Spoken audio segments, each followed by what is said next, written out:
Good morning. It is Wednesday, the 3rd of December. I got sick starting on a Friday night, so we're now on Wednesday. Still sick. The sun's out there. I can see the sun and it's very nice. I don't know how ill I sound. In my head I sound pretty stuffed up. By Monday my throat was starting to get better, so I was able to do a bit of singing practice, and my chest registry, my low notes, were sounding really good.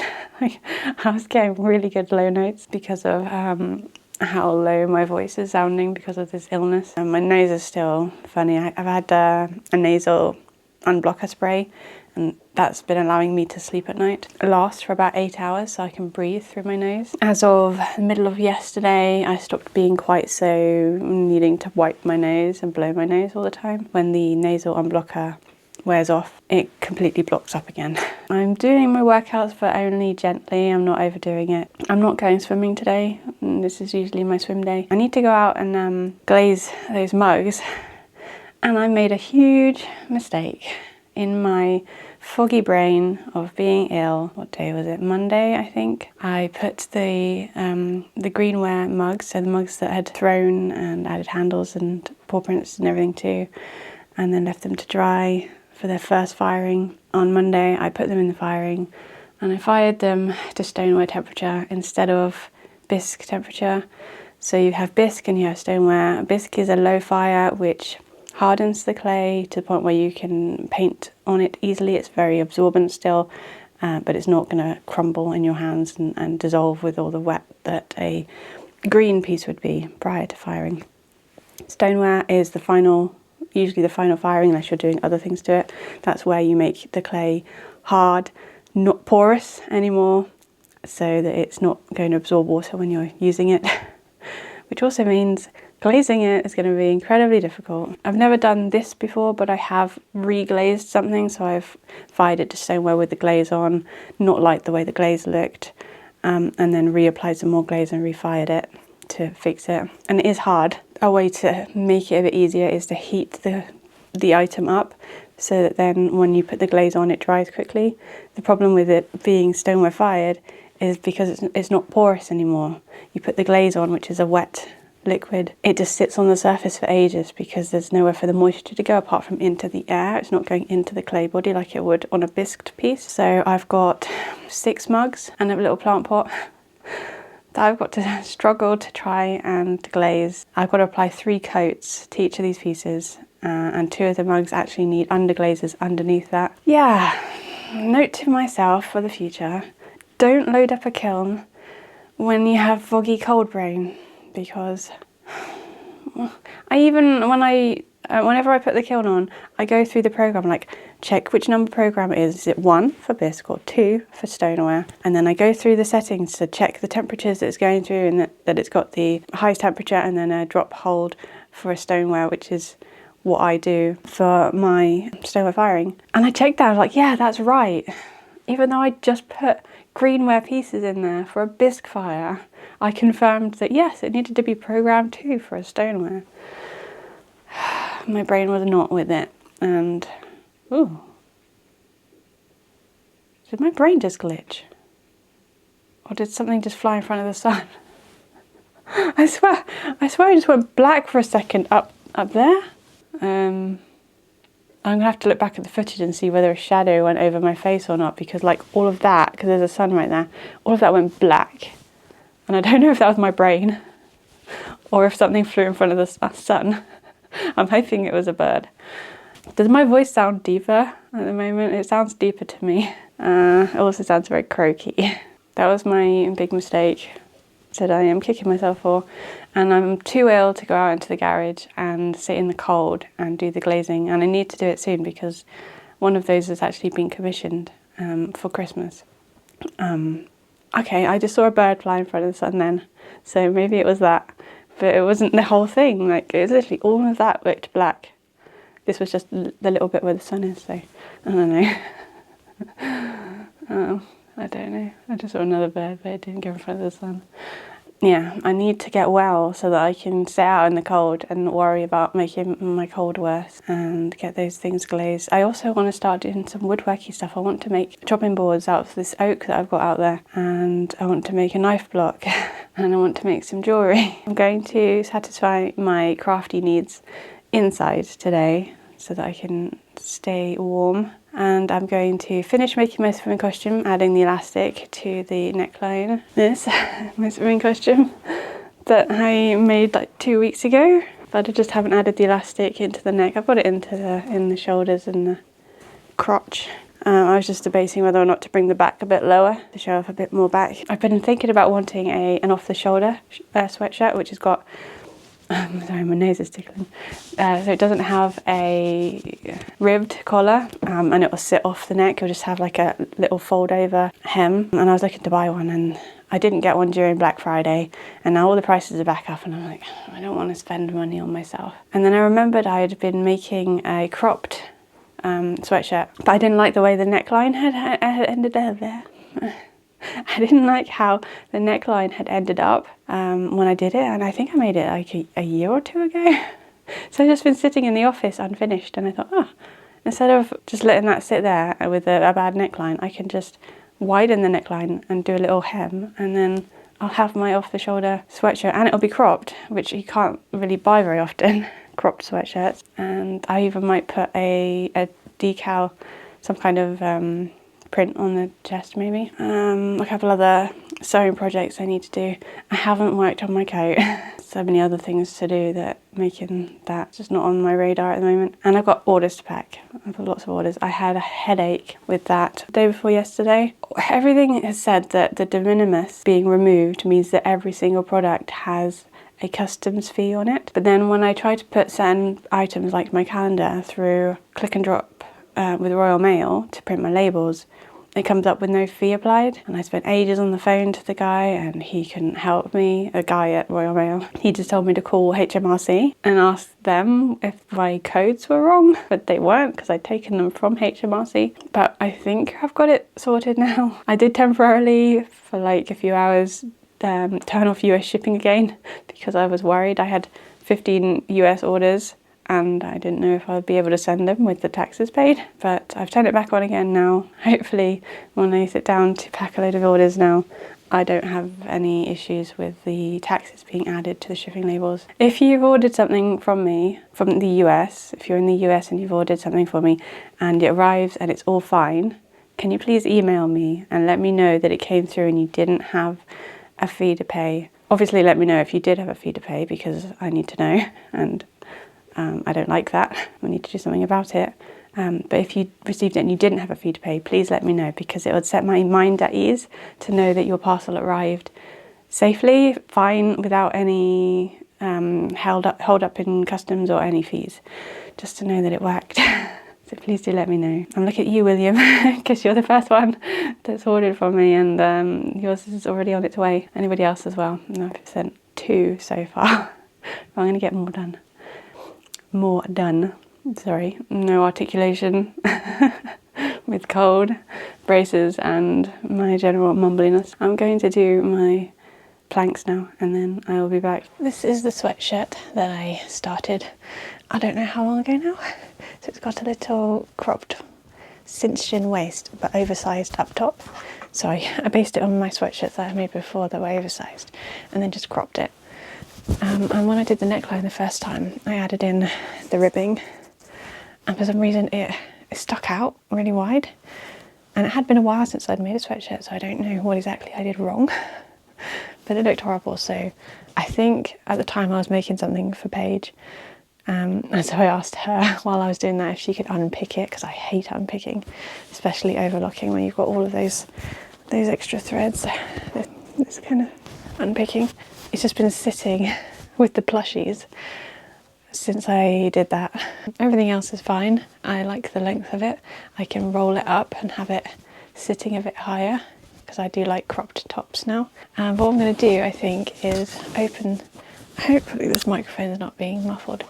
I'm going to open it up to there or something so that I can wear it off the shoulder, and then just do a simple hem like you would on a t-shirt, because that seems to be what is on this type of off-shoulder sweatshirt. Sorry if I'm stumbling over words, my brain is a foggy mess. I'll probably use my twin needle on my sewing machine because I don't get on well with my cover stitch machine. I don't enjoy using it, and I've not used the twin needle before. I bought it recently, so I thought I'd try it out on this, because the twin needle basically has 2 threads on the top, and then it uses the bobbin and sort of zigzags it between the 2, and that allows you to do a kind of cover stitch with the 2 lines on the top without having to use a cover stitch machine, which has 3 threads, so it's kind of doing the same thing, because I do a 3-thread cover stitch rather than a 4-thread.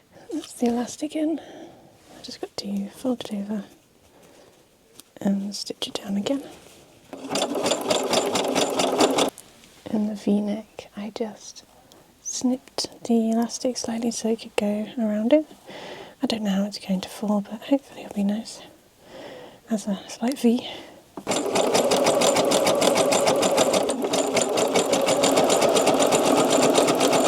We do have the heating on, so I'm not standing here in the swimming costume being cold. The neckline is a bit higher than I was expecting it to be. I think the tightness of the elastic pulled it up a bit higher. Would have liked it more down here. The back, I didn't lower it, but I just thought I'd just get this one done, and maybe the next one I'll lower down a bit, maybe down to about here. It's comfortable and it looks nice, and there's no gaping or anything, so I can swim in this and no risk of anything being exposed. One thing done. Now I can do the neckline on the sweatshirt, and then I need to start work on a Christmas present, which is also a sewn item. And then I have another Christmas present, or no, 2, it's a 2-parter, but I need some fabric to arrive before I can do that. And then I have 4 ceramic Christmas presents I need to make. If I feel well enough to spend that amount of time out in the cold garage. And then there's 2 wooden things I want to make for Christmas presents, maybe. These are things that would be a surprise that the people don't know that they'd be getting. But I have never made it before, so I'm going to get changed now and then do the next step. Using the twin needle on this machine is actually really simple.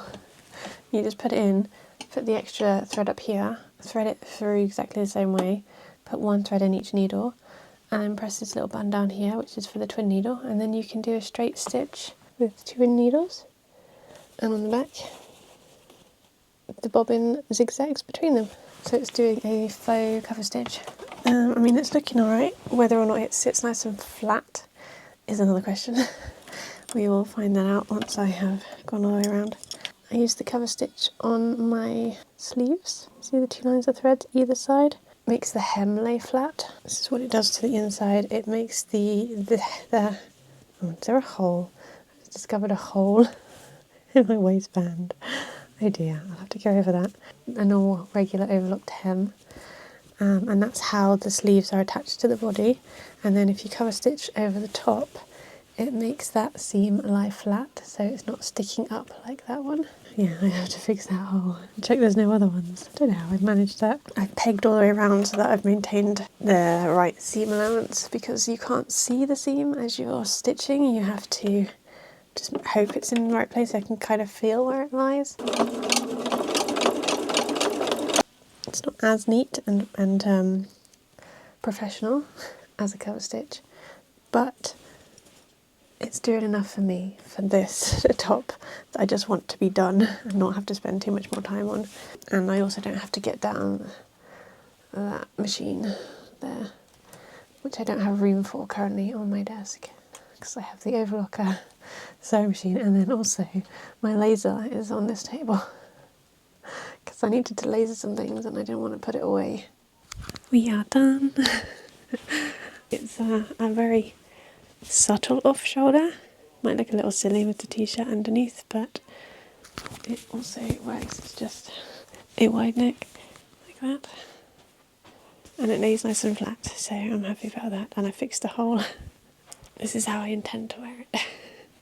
Off the shoulder and then fold it up. Yay! Number 2 done from my list of things that I've been meaning to do for a long time. A long time. This swimming costume was only 2 weeks. But all I had to do was the neckline. The biggest thing I need to do is tidy this room. Shall I show you what we're dealing with? That's the sofa. Then over here, there's all the calendars down there. It is a bit of a mess in here. But I'll get into that in a different video because that is a different video. There's a whole big video trying to sort this room out. It's not exactly as I intended to originally make it, but I did want an off-the-shoulder one. So now I have one. Might look a bit better with like a strappy top rather than a t-shirt. It's a day later and my cold is such a pain. It keeps on acting like it's going and then it's like 2 steps forward, 1 step back. My throat doesn't feel like the sand in it today. My nose I can breathe through without using a nasal unblocker, but occasionally it tickles and I need to sneeze and I still sound like octaves lower than I actually do normally, I think. At least in my head I sound a lot lower, but I'm hoping it's on its way out. I don't believe I'm contagious because I'm not coughing and sneezing or anything like that, and I am on the end of my illness. But we're out in the garage, if you couldn't tell. I've got the heater on, this little thing. It doesn't do a lot, but if I'm stood right in front of it, it's warm. So that's what I'm doing and why you can hear that humming. But I'm going to have a look at the mugs that I mistakenly fired too high. I did look on the bright side. At least I can see if any handles are not applied properly and have cracked before I spend time glazing them. It does mean I have a much harder time glazing them, and I have 6 mugs and a plant pot that I need to do. So I'm going to take them out of the kiln now. Well, I can see some damp in here. I think we've had water getting in under the wall again. Can you see this dark patch here? That's water that comes in from that outside wall. It's the pathway between the house and the garage.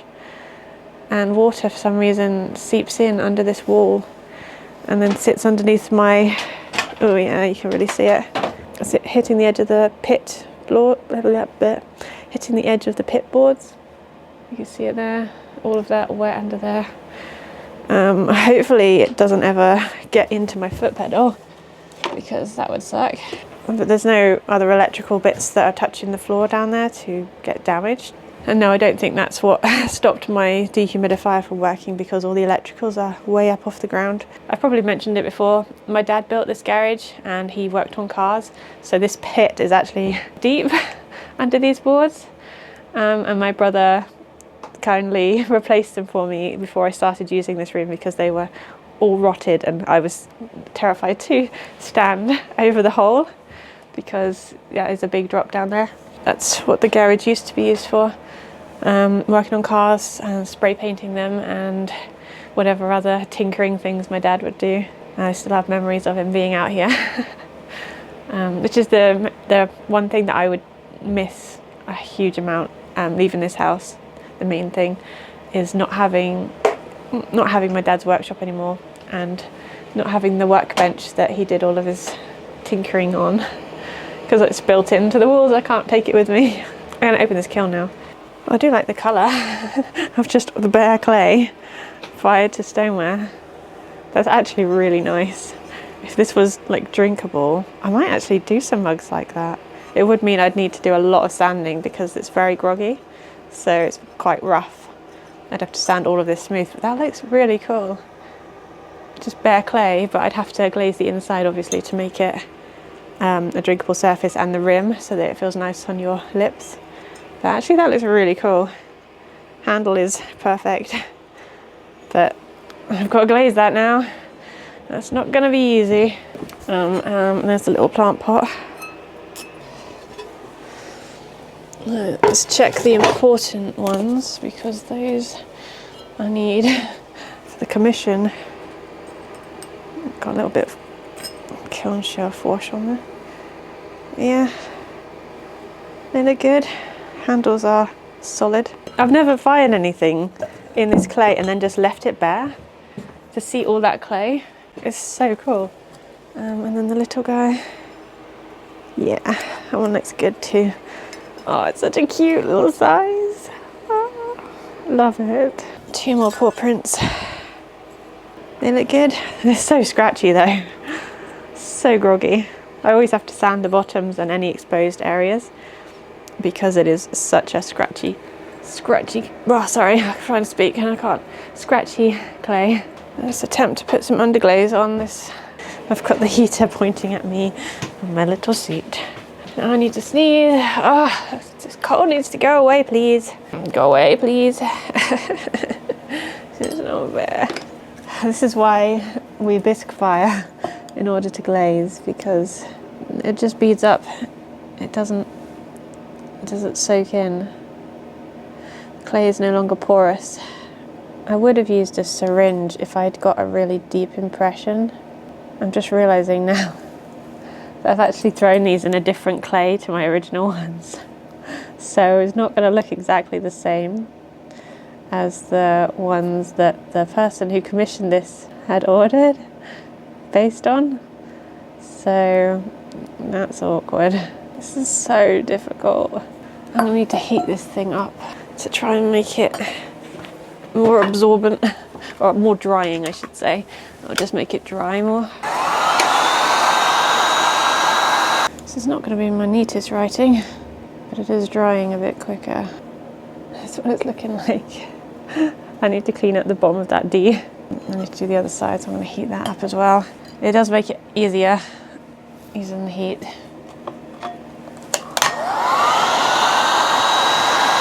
I have glazed the mugs. Wish me luck. And that the glaze doesn't just ping off the sides, because it might crawl, it might, yeah, I just don't know. I've left this one bare. I've just added some glaze around the rim so that it's nice to drink from, and then I will sand all of this back so it's nice and smooth, because I think it looks kind of cool. I might as well do it on one that I've messed up. Then at least maybe I'll have one mug if the rest of them ping their glaze off the outside. Maybe this one will be okay if it all stays fine on the inside. I have a nice runny glaze on the inside, so it should hopefully stay. Fingers crossed for me, please. I've had quite a nightmare with these mugs and everything recently, so I need to wait for them to dry fully. Heat gun broke. I did drop it on the floor 3 times, so that's probably why. And I ended up having to sit everything in front of the heater so that they could dry out. But the heat gun was much quicker. But luckily it was at the end and I only had 2 bits left to do that broke. Please wish me luck. Pray to the kiln gods for me that I haven't completely ruined these mugs and that I do get some at the end. Especially the commissioned one and the gift one. I'm going to go inside now, get some lunch, and then see how I feel about going to my singing lesson. I don't think I'm going to be contagious at all, and I've never made mum ill and she lives in the same house with me. So I think I should be fine, but I might not sing. We might just talk about technical things because I think my voice is a bit too low at the moment. Although it's sounding a bit better right now, so maybe it's okay. And then I've got my PT tonight. Thank you so much for watching. I hope you enjoyed the video and I will see you in the next one, hopefully feeling better.